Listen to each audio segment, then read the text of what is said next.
ಭಾಳ ವಿಶೇಷ ಅಂತಂದ್ರೆ ಮಹಾರಾಷ್ಟ್ರದ ಪ್ರಾಂತವಾಗಿರತಕ್ಕಂಥ ಝಳಕೋಟಿ ಎನ್ನುವಂಥ ಗ್ರಾಮದೊಳಗೆ ತಂದೆ ರುದ್ರಮುನಿ, ತಾಯಿ ಗಂಗಾಂಬೆಯ ಉದರದಲ್ಲಿ ಜನ್ಮವನ್ನು ತಾಳಿರ್ತಕ್ಕಂಥ ಚರಿತ್ರ ನಾಯಕ ಶಾಂತಲಿಂಗೇಶ. ಧರ್ಮದ ಉದ್ಧಾರಕ್ಕಾಗಿ, ಭಕ್ತರ ಕಲ್ಯಾಣಕ್ಕಾಗಿ, ನೊಂದವರ ಕಣ್ಣೀರವನ್ನು ವರ್ಷದಗೋಸ್ಕರವಾಗಿ ಅವತಾರವನ್ನು ತಾಳಿದ ಅವತಾರ ಪುರುಷ ಶಾಂತಲಿಂಗೇಶ. 4 ವರ್ಷದ ಬಾಲಕನಾಗಿರುವಂಥ ಸಂದರ್ಭದೊಳಗೆ ಜನ್ಮದಾತೆಯಾಗಿರುವಂಥ ತಾಯಿ ಶಾಂತಲಿಂಗೇಶನಿಗೆ ಒಳ್ಳೆಯ ಸಂಸ್ಕಾರವನ್ನು ಕೊಟ್ಟಳು. ಯಾರು ನಾವು ಮಕ್ಕಳಿಗೆ ಒಳ್ಳೆಯ ಸಂಸ್ಕಾರವನ್ನು ಕೊಡ್ತೀವಿ, ಮಕ್ಕಳು ವಿದ್ಯಾವಂತರಾಗ್ತಾರೆ, ಬುದ್ಧಿವಂತರಾಗ್ತಾರೆ, ಆಚಾರವಂತರಾಗ್ತಾರೆ, ವಿಚಾರವಂತರಾಗ್ತಾರೆ, ವಿನಯವಂತರಾಗ್ತಾರೆ, ಗುಣವಂತರಾಗ್ತಾರೆ. ತಂದೆ ತಾಯಿಗಳು ಒಳ್ಳೆಯ ಸಂಸ್ಕಾರ ಕೊಟ್ಟ ಮಕ್ಕಳು ಇವೆಲ್ಲವನ್ನು ಆಗಕ್ಕೆ ಸಾಧ್ಯ ಅದ. ಅಷ್ಟೇ ಅಲ್ಲ, ಯಾರ ಹರಿಕೆಯನ್ನು ಅಪೂರ್ಣ ಆಗಬಹುದು, ತಂದೆ ತಾಯಿಗಳ ಹರಿಕೆ ಯಾವತ್ತೂ ಅಪೂರ್ಣ ಆಗಕ್ಕಿಲ್ಲ. ಯಾಕೆ ಮಾತು ಹೇಳ್ತೀನಂದ್ರೆ, ತಾಯಿ ಗಂಗಾಂಬಿಕೆ ಶಾಂತಲಿಂಗೇಶ್ವರರಿಗೆ ಹೇಳಿದಳಪ್ಪ, ನೀ ಜಗತ್ತಿನ ಜ್ಯೋತಿಯಾಗಬೇಕನ್ನುವಂಥ ಮಾತೇನು ಹೇಳಿದಳು. ಇವತ್ತ 1-2 ಲಕ್ಷ ಭಕ್ತರ ಮನೆಯೊಳಗ ನಿತ್ಯಲು ಜ್ಯೋತಿಯಾಗಿ ಬೆಳಗುವಂಥ ಪುಣ್ಯಾತ್ಮ ಅದು ಕಡಗಂಚಿಯ ಶಾಂತಲಿಂಗೇಶ್ವರ ಅನ್ನುವಂಥದ್ದನ್ನು ನಾವು ಯಾವತ್ತೂ ಮರೆಯಬಾರದು. ಹೇಗಿತ್ತು ಶಾಂತಲಿಂಗೇಶ್ವರ ಬದುಕ, ಹೇಗಿತ್ತು ಶಾಂತಲಿಂಗೇಶ್ವರ ಜೀವನ ಅಂತಂದ್ರೆ ಡಿ ವಿ ಜಿ ಗುಂಡಪ್ಪನವರು ಬರೀತಾರೆ, ಹುಲ್ಲಾಗು ಬೆಟ್ಟದಡಿ ಮನಿಗೆ ಮಲ್ಲಿಗೆಯಾಗು, ಕಲ್ಲಾಗು ಕಷ್ಟಗಳ ವಿಧಿಮಳೆ ಸುರಿ, ಬೆಲ್ಲ ಸಕ್ಕರೆಯಾಗು ದೀನ ದುರ್ಬಲರಿಂಗೆ, ಎಲ್ಲರೊಳಗೊಂದಾಗು ಮಂಕುತಿಮ್ಮ ಅನ್ನುವಂಥ ರೀತಿ ಒಳಗ ಇವತ್ತ ಎಷ್ಟೋ ಜನ ನೊಂದವರದಾರ, ಬೆಂದವರದಾರ, ಇದ್ದವರದಾರ, ಅನೇಕ ಸಂಕಟದೊಳಗಿದ್ದವರದಾರ. ಶಾಂತಲಿಂಗೇಶ್ವರರ ಜೀವಿತ ಅವಧಿ ಒಳಗ ಎಲ್ಲ ಭಕ್ತರ ಬದುಕಿಗೆ ಬೆಲ್ಲವಾಗಿರುವಂಥ ಪುಣ್ಯಾತ್ಮ ಅದು ಶಾಂತಲಿಂಗೇಶ್ವರ ಅನ್ನುವಂಥದ್ದನ್ನು ನಾವು ಯಾವತ್ತೂ ಮರಿಬಾರ್ದು. ಅಂಥ ಶಾಂತಲಿಂಗೇಶ ಝಳಕೋಟಿಪುರದೊಳಗ 6 ವರ್ಷದ ಬಾಲಕನಾಗಬೇಕಾದ್ರೆ ತಂದೆ ವಿಚಾರವನ್ನು ಮಾಡ್ತಾನೆ. ಮಗ ವಿದ್ಯಾವಂತನಾಗಬೇಕು, ಮಗ ಬುದ್ಧಿವಂತನಾಗಬೇಕು.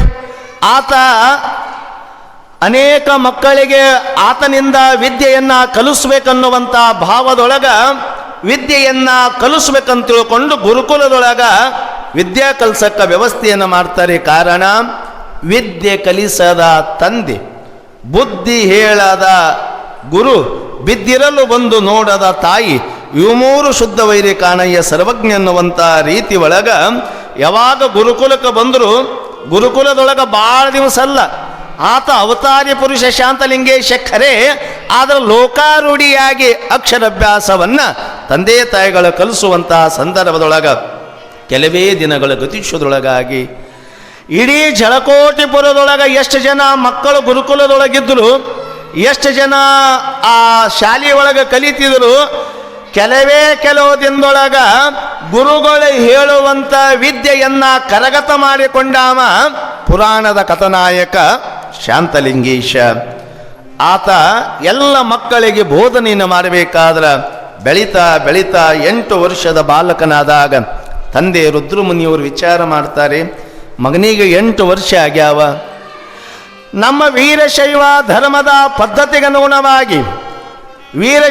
ಧರ್ಮದ ಪದ್ಧತಿಗನುಗುಣವಾಗಿ ಜಂಗಮ ಮಕ್ಕಳಿಗೆ ಅಯ್ಯಾಚಾರ, ಭಕ್ತಾದಿಗಳಿಗೆ ದೀಕ್ಷೆ ಅನ್ನುವಂಥ ಭಾವದೊಳಗ ಮಗ ಶಾಂತಲಿಂಗಗ ಅಯ್ಯಾಚಾರವನ್ನು ಮಾಡಬೇಕು, ದೀಕ್ಷೆಯನ್ನು ಕೊಡಿಸ್ಬೇಕಂತ ತಿಳ್ಕೊಂಡು ರುದ್ರಮುನಿ ಮಹಾಸ್ವಾಮಿಗಳು ಮಹಾರಾಷ್ಟ್ರ ಪ್ರಾಂತದೊಳಗಿರುವಂಥ ಝಳಕೋಟಿ, ಆ ಝಳಕೋಟಿಯಿಂದ ಎಲ್ಲಿಗೆ ಹೋಗ್ತಾರಂದ್ರೆ ಉಜ್ಜಯಿನಿಯ ಪೀಠಕ್ಕೆ ಹೋಗ್ತಾರೆ. ಉಜ್ಜಯಿನಿಯ ಪೀಠಕ್ಕೆ ಹೋಗಿ ಆ ಶಾಂತಲಿಂಗನ ತಂದೆಯಾಗಿರುವಂಥ ರುದ್ರಮುನಿ ಸ್ವಾಮಿಗಳು ಉಜ್ಜಯಿನಿ ಪೀಠದ ಒಡೆಯರಾಗಿರತಕ್ಕಂಥ ಜಗದೋದ್ಧಾರಕ ಜಗದ್ಗುರು ಮರುಳ ಸಿದ್ಧ ಜಗದ್ಗುರುಗಳು ಪಾದಕ್ಕೆ ನಮಸ್ಕಾರ ಮಾಡಿ ಅಂತಾರೆ, ಇಪ್ಪ ಮಗ ಲೋಕ ಉದ್ಧಾರಕ್ಕಾಗ್ತಾನಂತ ತಿಳ್ಕೊಂಡು ಆಶೀರ್ವಾದವನ್ನು ಮಾಡಿ ಬಂದೀರಿ. ಮಗ ಶಾಂತಲಿಂಗ 8 ವರ್ಷದವಾಗ್ಯಾನ. ಅಷ್ಟಮಾ ವರ್ಷದ ಶಾಂತಲಿಂಗಗ ಇಷ್ಟಲಿಂಗ ದೀಕ್ಷೆಯನ್ನ ಕರುಣಿಸ್ಬೇಕಂತ ತಿಳ್ಕೊಂಡು ತಂದೆಯಾಗಿರುವಂಥ ರುದ್ರಮುನಿ ಯಾವಾಗ ಜಗದ್ಗುರು ಪಾದಕ್ಕೆ ನಮಸ್ಕಾರವನ್ನು ಮಾಡಿ ಭಿನ್ನ ಮಾಡಿಕೊಂಡ. ಉಜ್ಜಯಿನಿಯ ಮರುಳು ಸಿದ್ಧ ಜಗದ್ಗುರುಗಳು, ಆಯ್ತಪ್ಪ ನಾವೇ ಖುದ್ದಾಗಿ ಬಂದು ನಿಮ್ಮ ಮಗನಾಗಿರತಕ್ಕಂಥ ಶಾಂತಲಿಂಗನಿಗೆ ಲಿಂಗ ದೀಕ್ಷೆಯನ್ನ ಕರುಣಿಸ್ತೀವಿ. ಯಾವಾಗ ಜಗದ್ಗುರುಗಳವರು ಅಪ್ಪಣೆ ಕೊಟ್ಟರು, ಗುರುವಿನ ದಾರಿಯನ್ನ ಕಾಯುತ್ತಾ ಈ ಝಳಕೋಟಿಪುರದೊಳಗ ಯಾವಾಗ ಗಂಗಾಂಬಿಕೆ ತಾಯಿ, ರುದ್ರಮುನಿ ಸ್ವಾಮಿಗಳು, ಶಾಂತಲಿಂಗೇಶ್ವರರು, ಇಡೀ ಊರಿನ ಜನ ಗುರುವಿನ ದಾರಿಯನ್ನು ಕಾಯುತ್ತಾ ಕುಳಿತಿದ್ರು.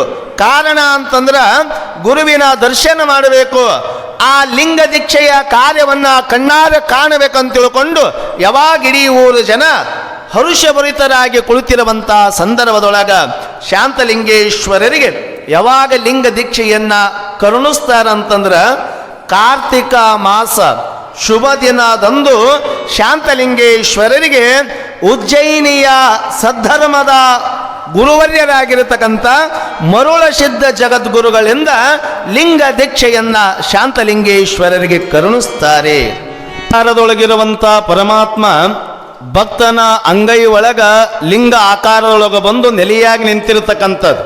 ಬಸವಣ್ಣ ಬರಿತಾನೆ, ಜಗದಗಲ ಮುಗಿಲಗಲ ಮಿಗೆಯಗಲ ನಿಮ್ಮಗಲ, ಪಾತಾಳದಿಂದ ತತ್ತ ನಿಮ್ಮ ಶ್ರೀಚರಣ, ಬ್ರಹ್ಮಾಂಡದಿಂದ ತತ್ತ ನಿಮ್ಮ ಶ್ರೀಮುಕುಟ, ಅಗಮ್ಯ ಅಗೋಚರ ಅಪ್ರತಿಮವಾದ ಲಿಂಗವೇ ಕೂಡಲ ಸಂಗಮ ದೇವ, ನೀವೆನ್ನ ಕರಸ್ಥಳಕ್ಕೆ ಬಂದು ಚುಳುಕಾದಿರಯ್ಯ.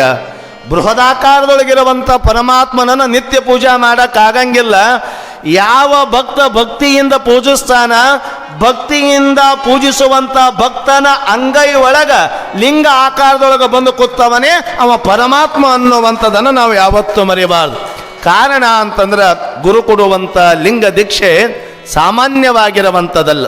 ಎಷ್ಟು ದೊಡ್ಡದು ಲಿಂಗ ದೀಕ್ಷೆ ಆಗಬೇಕಾದ್ರೆ, ಅಯ್ಯಾಚಾರ ಆಗಬೇಕಾದ್ರೆ ಹೇಳ್ತಾರ, ಹರ ಹರ ಕಾಲಹರ ಕರ್ಮಹರ ದುರಿತಹರ ಪಾಪವೆಲ್ಲ ಪರಿಹಾರ. ಈ ಎಲ್ಲ ಪಾಪಗಳನ್ನು ಪರಿಹಾರವನ್ನು ಮಾಡುವಂಥ ಶಕ್ತಿ ಅದು ಗುರುವಿನಲ್ಲದ. ಆ ತೆಗೆದುಕೊಳ್ಳುವಂಥ ಲಿಂಗ ದೀಕ್ಷಾದೊಳಗದ. ಸ್ವಾಮಿ ಯಾವಾಗ ಮರುಳು ಸಿದ್ಧ ಜಗದ್ಗುರುಗಳವರು ಶಾಂತಲಿಂಗೇಶ್ವರನಿಗೆ ಲಿಂಗ ದೀಕ್ಷೆಯನ್ನ ಕರುಣಿಸಿದರು. ಶಾಂತಲಿಂಗೇಶ್ವರ ದೀಕ್ಷಾ ಪಡ್ಕೊಂಡು ಸುಮ್ಕೊಳ್ಳಿಲ್ಲ. ಗುರು ಕೊಟ್ಟ ಲಿಂಗವನ್ನ ಎಡಗೈ ಒಳಗೆ ಹಿಡಿದು ಅಷ್ಟವಿಧಾರ್ಚನೆ ಸೋಡಪಚಾರದಿಂದ ನಿಷ್ಠೆಯಿಂದ ಪೂಜಾ ಮಾಡ್ತಿದ್ದ. ಭಾಳ ಜನ ನಾವೇನು ತಿಳ್ಕೊಂಡೀವಂದ್ರೆ, ನಮಗೆ ವಯಸ್ಸಿದ್ದವ್ರಿಗೆ ಯಾಕ್ರಿ ಈ ಪೂಜೆ, ವಯಸ್ಸಿದ್ದವ್ರಿಗೆ ಪೂಜೆ ಅಲ್ಲ, ವಯಸ್ಸಾದವ್ರು ಮಾಡ್ಕೋಬೇಕು ಪೂಜೆ ಅಂತ ನಾವು ತಿಳ್ಕೊಂಡೀವಿ. ಬಸವಣ್ಣ ಬರಿತಾನೆ, ಹೊತ್ತಾರೆ ಎದ್ದು ಅಗ್ಗವಣಿ ಪತ್ರೆಯ ತಂದು, ಹೊತ್ತು ಹೋಗದ ಮುನ್ನ ಪೂಜಿಸು ಲಿಂಗವ, ಹೊತ್ತು ಹೋದ ಬಳಿಕ ನಿನ್ನನ್ನಾರು ಬಲ್ಲರು, ಹೊತ್ತು ಹೋಗದ ಮುನ್ನ ಮೃತ್ಯು ಮುಟ್ಟದ ಮುನ್ನ ಪೂಜಿಸು ನಮ್ಮ ಕೂಡಲ ಸಂಗಮ ದೇವರನ್ನ. ಯಾವಾಗ ಗುರು ಲಿಂಗ ದೀಕ್ಷೆಯನ್ನ ಕರುಣಿಸ್ತಾರ ಅಂದಿನಿಂದ ನಮ್ಮ ಬದುಕಿನ ಉದ್ದಗಲಕ್ಕೂ ಸಹಿತ ಇಷ್ಟಲಿಂಗ ಪೂಜೆಯನ್ನು ನಾವು ಮಾಡಿಕೊಳ್ಳೇಬೇಕು. ಅದೇ ಬಸವಣ್ಣ ಹೇಳಿದ, ನೆರೆ ಕೆನ್ನೆಗೆ ತೆರೆಗಲ್ಲಕ್ಕೆ ಶರೀರಗೂಡು ಹೋಗದ ಮುನ್ನ, ಕಾಲ ಮೇಲೆ ಕೈಯನ್ನೂರಿ ಕೋಲು ಹಿಡಿಯದ ಮುನ್ನ, ಮುಪ್ಪಿಂದೊಪ್ಪಳಿಯದ ಮುನ್ನ, ಮೃತ್ಯು ಮುಟ್ಟದ ಮುನ್ನ ಪೂಜಿಸು ನಮ್ಮ ಕೂಡಲ ಸಂಗಮ ದೇವರನ್ನ. ಲಿಂಗ ಪೂಜಾದೊಳಗ ಸ್ವಾಮಿ ಒಂದು ಮಾತು ನಾವು ತಿಳ್ಕೊಳ್ಳಬೇಕೇನು ಅಂತಂದ್ರೆ, ವೀರಭದ್ರ ಶಿವಾಚಾರ್ಯ ಗುರುವರ ರಂಗ ನಮಗೆ 2 ತಾಸು 3 ತಾಸು ಪೂಜಾ ಮಾಡ್ಕೋಕ್ಕಾಗಂಗಿಲ್ಲ. ನಾವೆಲ್ಲ ಸಂಸಾರಿಸ್ತರು, ನಾವೆಲ್ಲ ಪ್ರಾಪಂಚಿಕ ಬದುಕಿನೊಳಗೆ ಬದುಕು ಮಾಡೋರು. ನಮಗೆ ಒಂದು ವೇಳೆ ಟೈಮ್ ಇತ್ತು ಅಂದ್ರೆ ಎಷ್ಟತ್ರ ಪೂಜಾ ಮಾಡ್ಕೋರಿ. ನಮಗೆ ಟೈಮ್ ಇಲ್ಲ ಅಂತಂದ್ರೆ, ನಮಗೆ ಟೈಮೇ ಇಲ್ಲ ಅಂತಂದ್ರೆ 1 ನಿಮಿಷ ಆದರೂ 2 ನಿಮಿಷ ಆದರೂ 5 ನಿಮಿಷ ಆದರೂ 10 ನಿಮಿಷ ಆದರೂ ಸಹಿತ ಯಾರು ಭಕ್ತಿಯಿಂದ ಗುರು ಕೊಟ್ಟ ಇಷ್ಟಲಿಂಗವನ್ನು ನಿಷ್ಠೆಯಿಂದ ಪೂಜಾ ಮಾಡ್ತಾನ ಅವತ್ತು ಬರುವಂಥ ಕಷ್ಟವನ್ನು ದೂರ ಮಾಡುವಂಥ ಶಕ್ತಿ ಅದು ಲಿಂಗ ಪೂಜಾದೊಳಗದ ಅನ್ನುವಂಥದ್ದನ್ನು ನಾವು ಯಾವತ್ತೂ ಮರಿಬಾರ್ದು. ಪೂಜಾದೊಳಗೆ ಎಂಥ ಆನಂದದ ಅನುಭಾವಿಗಳು ಬರೋದ್ರು. ಈ ಪೂಜಾ ಮಾಡ್ಕೋದ್ರಿಂದ ಏನಾಗ್ತದ ಅನ್ನಕ್ಕ ಅನುಭಾವಿಗಳು ಹೇಳ್ತಾರ, ಬೆಳಗಿನ ಜಾವದಲ್ಲಿ ಲಿಂಗಾರ್ಚನೆಯ ಮಾಡಿದೊಡೆ ತಪ್ಪುವುದು ಅಪಮೃತ್ಯು ಅಂತಾರ.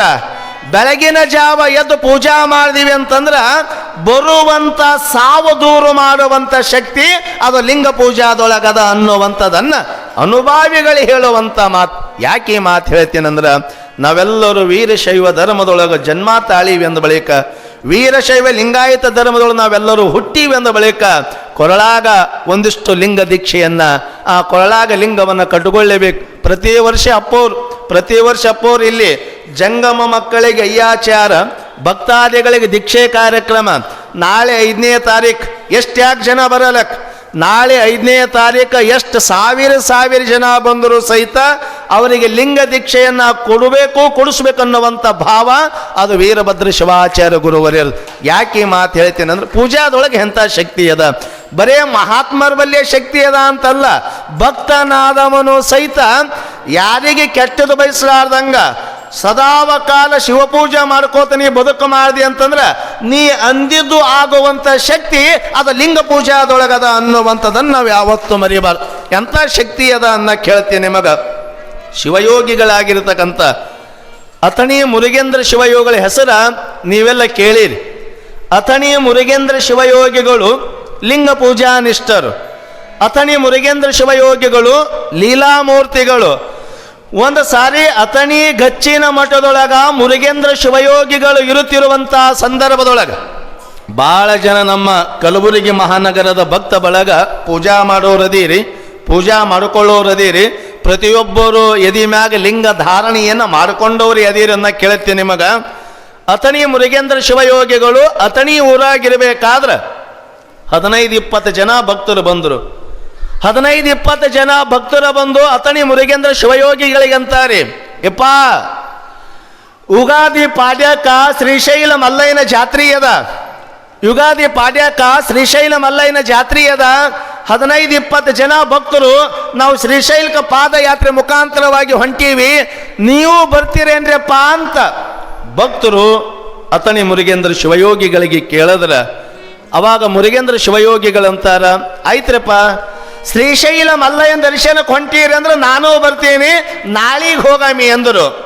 15-20 ಜನ ದೊಡ್ಡೋರು, ತಪಸ್ವಿಗಳು, ಶಿವಯೋಗಿಗಳು, ಲಿಂಗ ಪೂಜಾ ನಿಷ್ಠರ ಜೊತೆ ಬರ್ತಾರಂದ್ರೆ ನಾವೆಂಥ ಭಾಗ್ಯಶಾಲಿಗಳಂತ ತಿಳ್ಕೊಂಡು ಮರುದಿವ್ಸ ಬಂದು ಅಥಣಿ ಮುರುಗೇಂದ್ರ ಶಿವಯೋಗಿಗಳಿಗೆ ಹೇಳಿದ್ರಂತ, ಯಪ್ಪ ನಾವು ಇಲ್ಲಿ ಬಿಟ್ಟಿವಂದ್ರೆ 15 ದಿವಸ ಆಗ್ತದ ನಡ್ಕೋತ ಹೋಗ್ಬೇಕಾದ್ರ, ಮತ್ತು ಉಗಾದಿ ಪಾಡ್ಯ ದಿವಸ ಮಲ್ಲಯ್ಯನ ಜಾತ್ರೆ ಅದ, ಮತ್ತು ಹೋಗಂಬರ್ಯಪ್ಪ ಅಂತ 15-20 ಜನ ಭಕ್ತರಂದ್ರ ಮುರುಗೇಂದ್ರ ಶಿವಯೋಗಿಗಳಂದ್ರು, ಆಯ್ತ್ರಪ್ಪ ನಾಳೆಗೆ ಹೋಗಾಮಿ ಅಂದರು. ಹಿಂಗೆ ನಾಳೆಗೆ ಹೋಗ ಮನಾರ್ದಾಗ ಉಗಾದಿ ಅಮಾಶಿ ಅಥಣಿ ಒಳಗೆ ಆಯಿತು. 15-20 ಜನಗಳ ಭಕ್ತರೊಳಗ ಒಬ್ಬ ಭಕ್ತ ಅಂದ, ಯಪ್ಪ ಹೊತ್ತು ಹೊಂಟ್ರ ಬೆಳಿಗ್ಗೆ ಹರಿದ್ರ ಉಗಾದಿ ಪಾಡ್ಯ, ನಾವು ಪ್ರತಿ ವರ್ಷ ಮಲ್ಲಯ್ಯನ ದರ್ಶನ ಮಾಡ್ತಿದ್ದೀವಿ, ಮಲ್ಲಯ್ಯನ ಜಾತ್ರೆ ಒಳಗೆ ಭಾಗಿಯಾಗ್ತಿದ್ದೀವಿ. ಈ ವರ್ಷ ಮಲ್ಲಯ್ಯನ ದರ್ಶನ ಆಗಲಿಲ್ಲ, ನಾವು ಪಾದಯಾತ್ರೆ ಮುಖಾಂತರವಾಗಿ ಹೋಗಲಿಲ್ಲ ಅಂತ ತಿಳ್ಕೊಂಡು, ನೀವೂ ಬರಲಿಲ್ಲ, ಹೋಗಕ್ಕ ನಮಗೂ ಬಿಡಲಿಲ್ಲ ಅಂತ ತಿಳ್ಕೊಂಡು ಯಾವಾಗ 15-20 ಜನಗಳ ಮಧ್ಯದೊಳಗೆ ಒಬ್ಬ ಹಿರಿಯ ಮನುಷ್ಯ ಮುರುಗೇಂದ್ರ ಶಿವಯೋಗಿಗಳಿಗೆ ಅಂದ, ಅವಾಗ ಮುರುಗೇಂದ್ರ ಶಿವಯೋಗಿಗಳಂತಾರ, ಅಲ್ಲೋ ನೀವು ಎಂದು ಮಲ್ಲಯ್ಯನ ದರ್ಶನ ಮಾಡೋರಿದ್ರಿ, ಯುಗಾದಿ ಪಾಡ್ಯ ದಿವಸ ಮಾಡೋರಿದ್ದೀವಿ, ಹೊತ್ತು ಹೊಂಟ್ರು ಯುಗಾದಿ ಪಾಡ್ಯ ಅದ ಅಲ್ಲ, ಬರ್ರಿ ನಾಳೆಗೆ ಅಂದರು. ಆಯ್ತಂತ ತಿಳ್ಕೊಂಡು ಪಾದಯಾತ್ರೆಗೆ ಹೋಗೋರು ಎಷ್ಟು ಜನ ಇದ್ದರು? ಯುಗಾದಿ ಪಾಡ್ಯ ದಿವಸ ಅಥಣಿ ಮುರುಗೇಂದ್ರ ಶಿವಯೋಗಿಗಳ ಗಚ್ಚಿನ ಮಠಕ್ಕೆ ಬರ್ತಾರ. ಎಲ್ಲರೂ ಬಂದಾಗ ಅಥಣಿ ಮುರುಗೇಂದ್ರ ಶಿವಯೋಗಿಗಳು 15-20 ಜನಗಳನ್ನು ಅವರು ಶಿವಪೂಜೆ ಮಾಡುವಂಥ ಕೋಣಿ ಕರ್ಕೊಂಡು ಹೋಗ್ತಾರ. ಶಿವಪೂಜೆ ಮಾಡಿಕೊಳ್ಳುವಂಥ ಕೋಣಿ ಕರ್ಕೊಂಡು ಹೋಗ್ಯಾರ. ಗದಿಗಿ ಮ್ಯಾಗ ಅತಣಿ ಮುರುಗೇಂದ್ರ ಶಿವಯೋಗಿಗಳು ಕೂತಾರ. 15-20 ಜನ ಭಕ್ತರ ಕೆಳಗೆ ಕೂತಾರ. ಆ ಭಕ್ತರಿಗೆ ಕೇಳ್ತಾರ ಮುರುಗೇಂದ್ರ ಶಿವಯೋಗಿಗಳು, ಅಲ್ರಪ್ಪ ಇವತ್ತು ಯುಗಾದಿ ಪಾಡ್ಯ ಮಲ್ಲಯ್ಯನ ದರ್ಶನ ಮಾಡೋರು ಇದ್ರಲ್ಲ? ಹೌದ್ರಪ್ಪ ಅಂದ್ರು. ಅವಾಗ ಮುರುಗೇಂದ್ರ ಶಿವಯೋಗಿಗಳು ಏನು ಮಾಡಿದ್ರು, ಅವರ ಎದಿಮ್ಯಾಗಿರುವಂತ ಲಿಂಗವನ್ನ ಹೊರಗೆ ತೆಗಿತಾರ, ಎಡಗೈ ಒಳಗೆ ಹಿಡಿತಾರ ಮುರುಗೇಂದ್ರ ಶಿವಯೋಗಿಗಳು. ಎಡಗೈ ಒಳಗ ಲಿಂಗ ಹಿಡಿದು 15-20 ಜನ ಭಕ್ತರಿಗಂತಾರ, ಏನಂತಾರ ಅಂತಂದ್ರಪ್ಪ, ಈ ಲಿಂಗ ನೋಡ್ಕೋತ ಕಣ್ಣು ಮುಚ್ಚಿ ಕಣ್ಣು ತೆಗೀರಿ ಅಂದ್ರು. ಆಯ್ತಂತ ತಿಳ್ಕೊಂಡು ಆ ಅತಣಿ ಒಳಗಿರುವಂತ ಭಕ್ತ ಬಳಗ, ಆ ಅತಣಿ ಒಳಗಿರುವಂತ ಭಕ್ತ ಬಳಗ, ಶಿವಪೂಜೆ ಕೋಣೆಯಾಗಿರುವಂತ ಭಕ್ತ ಬಳಗ ಕಣ್ಣು ಮುಚ್ಚಬೇಕಾದ್ರ ಅತಣಿ ಮುರುಗೇಂದ್ರ ಶಿವಯೋಗಿಗಳ ಲಿಂಗ ನೋಡ್ಕೋತ ಕಣ್ಣು ಮುಚ್ಚಾರ. ಒಂದು ಕ್ಷಣ ಕಣ್ಣು ತೆಗೆದು ನೋಡಿದ್ರ ಅತಣಿ ಮುರುಗೇಂದ್ರ ಶಿವಯೋಗಿಗಳು ತಮ್ಮ ಲಿಂಗದೊಳಗ ಶ್ರೀಶೈಲದ ಮಲ್ಲಯ್ಯನ ದರ್ಶನ ಮಾಡಿಸಿರುವಂಥದನ್ನ ನಾವು ಯಾವತ್ತೂ ಮರೆಯಬಾರ್ದು. ಕಾರಣ ಅಂತಂದ್ರ ಅತಣಿ ಒಳಗೆ ಕೂತ್ಕೊಂಡು ತಮ್ಮ ಎಡಗೈ ಒಳಗಿರುವಂತ ಲಿಂಗ ಪೂಜಾ ಮಾಡ್ಕೊಂತ ಆ ಲಿಂಗದೊಳಗ ಮಲ್ಲಯ್ಯನ ದರ್ಶನ ಮಾಡಿಸ್ತಾರಂದ್ರ ಎಷ್ಟು ಲಿಂಗ ಪೂಜಾದೊಳಗ ಶಕ್ತಿ ಅದ. ನೀವೆಲ್ಲ ಒಂದು ಪದ ಹಾಡ್ತೀರಿ, ನೀವೊಂದು ಪದ ಹಾಡ್ತೀರಿ, ಲಿಂಗ ಪೂಜೆಯ ಮಾಡಲಿಲ್ಲಲ್ಲೋ ಮಂಗ, ಅದಕ್ಕಾಗಿ ನಿನಗ ಒಲಿಲಿಲ್ಲೋ ಕೂಡಾಲ ಸಂಘ ಹೇಳ್ತಾರ.